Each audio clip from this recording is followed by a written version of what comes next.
வணக்க நண்பர்களே, ஒரு சின்னதாக ஒரு குட்டி கதை. ஒரு இளைஞனுக்கு ஒரு ஊர்ல ஒரு இளைஞன் அவனுக்கு ரொம்ப கோவம் வருமா. அவனுக்கு அவன் கோவத்தை கட்டுப்படுத்த முடியாது, அந்த அளவுக்கு கோவம் வருமா. டக்குன்னு என்ன பண்ணானா, ஒரு நாள் அவங்க அப்பா என்ன பண்ணாரா, அவன் கையில சுத்தியும் ஆணியும் கொஞ்சம் கொடுத்தாராம். கொடுத்து உனக்கு எப்பெல்லாம் கோவம் வருது அப்பெல்லாம் அந்த சூத்துல போய் அடிச்சிரு அப்படின்னு சொன்னாங்க. அதே போல அவனும் ஒரு நாள் என்ன பண்ணானா, கோவம் வந்துச்சு. முதல் நாள் போன உடனே 10 ஆணி எடுத்து சூத்துல மங்கு அடிச்சு முடிச்சானா.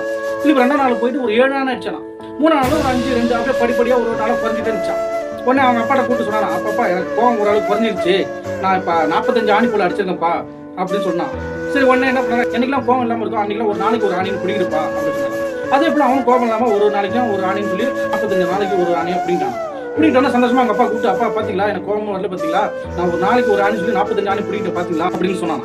அதுக்கு அவங்க அப்பா நான் சிரிச்சுட்டு என்ன சொன்னாரா, உனக்கு கோவம் வரக்கூடிய நேரத்துல நீ ஆணியை செவுத்துல அடிச்சுட்ட, அந்த ஆணியை நீ பிடிங்கிட்ட, ஆனா அந்த செவுத்துல இருக்க ஓட்டைகளை பாத்தியாப்பா அப்படின்னு கேட்டாராம். அந்த கோபம் வரக்கூடிய நேரத்துக்கு நீங்க திட்டிடலாம், ஆனா திட்டின பிறகு அவங்களுடைய மனம் எந்த அளவுக்கு பாதிக்கின்றது இந்த செவரை பார்த்தா தெரியும்ப்பா.